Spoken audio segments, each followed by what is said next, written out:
So we're going to talk about what is your why, and we're going to talk about why your why is important. So as we get started, I have my good friend Jake Pulaski here with me, and we're going to talk about your why. This is one of the most critical pieces of this time that you're going to have to think about and process through and have a true understanding before you can step into full transformation, right? That's absolutely right. All right. So, what is the why? Why are you here right now? Why are you watching this video? Is it because you need help? Is it because you need healing? But what is the very thing that brought you to this point of you being on this video? So, as we get started, Jake, I want to ask you, what is your why? What was your why? Yeah, my why was that I saw my wife broken for the first time in 14 years of our marriage, where I was emotionally abusive and manipulative, and she had a real relationship with God. And I was lost in this place where I didn't think that God was for me. I believed that Jesus was real. I believe he died for his people's sins, but I wasn't God's people. And so when I saw my wife broken for the first time, because her dad had passed away, and I know she had put up with an emotionally abusive husband for that long, and now she's broken, and I didn't see God in that place, my why was out of anger that he wasn't helping her. But it was the first time that I ever prayed with an open heart of, my wife needs you, talking to God, and you need to show up. And I thought he was going to show up and I was going to punch him in the mouth. But he showed up and changed her husband and brought real healing. So then my why became, I'm God's people and he calls me redeemed. And then that's why I came, and that's how I stayed, and that's why I'm here today on this video. Come on, that's so good. That's so solid. Man, and that story is so much like most of the people out there. Most of y'all are going through that same thing. And you come to a place where you're at the end of your rope, and this is where you're like, I'm here because I need transformation. I'm here because something has to give. Something has to change. And for me, I got tired of watching my family get torn apart. From day one in the military, we're told, square yourself away or you're a detriment to your entire squad. And here I was trying to do the right things, but I was trapped and I was stuck in my trauma and alcoholism. I was stuck in rage and anger all the time. And it was like, I like to tell people that I was a happy drunk, but I was a raging sober. And I say that as a joke, but really and truly, it's not a joking matter. Like, I would try to not drink around my family, and therefore I'd be a rage monster. And it got to the point where my wife and kids were, concerned for their own safety sometimes. So this was something that I had to, I got to a point where I knew something needed to change, but I tried to do it all on my own. I tried to do it all on myself. And when I did this, the more I tried, the more I failed. The more I failed, the more I spiraled out of control. And then it began to be like a whirlwind of all these things going on.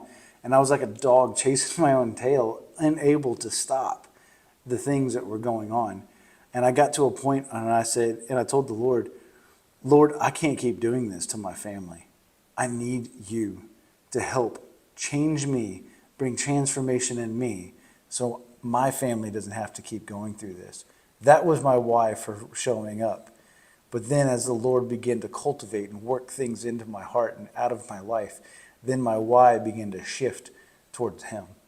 And it's okay if you have a why right now for something that you're desperate for, in need of right now in your life. And that's okay to have that.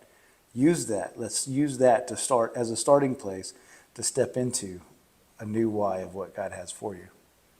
Yeah, I think it's a great point that what brings us to God can be something that changes and moves our perspective away from what we want to be for others or how we see ourselves as a detriment to the squad.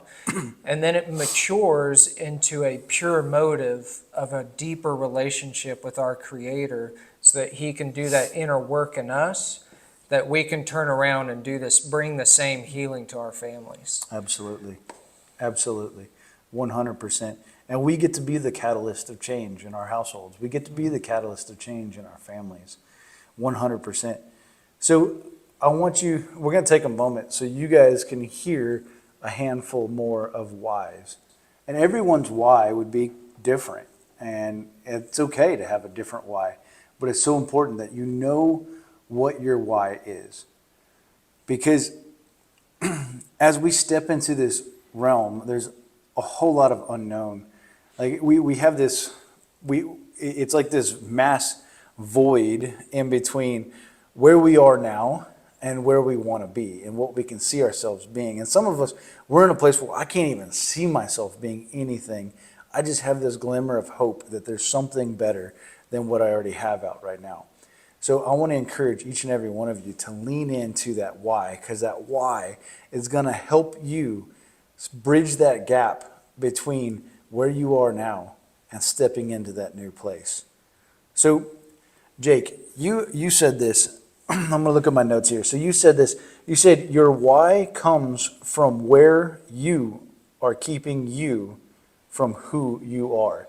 Can you expound upon that a little bit? That's really, really profound. Yeah, I think the biggest thing that keeps us from our true identity is where we see ourselves lacking. And it's that area of failure, like you were talking about, as you failed over and over and over, it just brings more and more anger and more apprehension and confusion and all of these things. And that's where we end up stopping. I can't be this. For me, it was, I can't see myself as God's people as much as I believe that Jesus was real. Yeah. I can't see myself as God's people.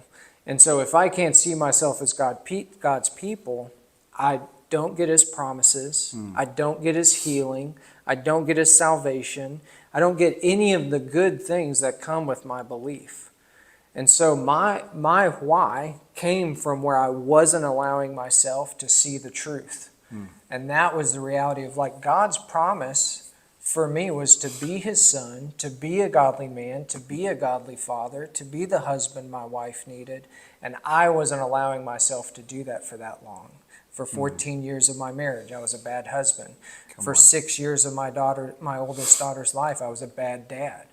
And then all of those failures, like you were saying, kept me stuck in that spot. Wow. And then my why became, why am I here? Because I have a realization of who I really am and who I can really be.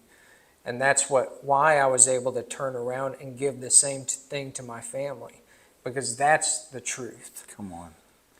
And that's, what you said is so powerful, because, in the lowest place of my life, I never doubted God's existence, but I doubted His willingness to act on my behalf because I didn't see myself the way He sees me. I didn't see myself as a son. And that is so important. I didn't see myself as worthy of being someone that He would be able to enact His ability on my life for transformations. And that is so powerful. Yeah, and that's in the military. We always go back to our lowest level of training whenever we can't figure out the situation. My lowest level of training with God was an outsider. My lowest level of training with my family was an outsider. And so when everything went beyond my control, beyond my ability to function, I put myself as that outsider. Wow. And so then as I saw myself as somebody who was included, then I was present for my family. That's powerful. That's powerful. So, you need to not only know your why, but you need to be able to identify. And if you can't, that's okay. We're here to help you. Find your identity through your why. So we look forward to seeing you on our next module, where we're going to go through establishing identity and identifying the problems that we have. See you next time.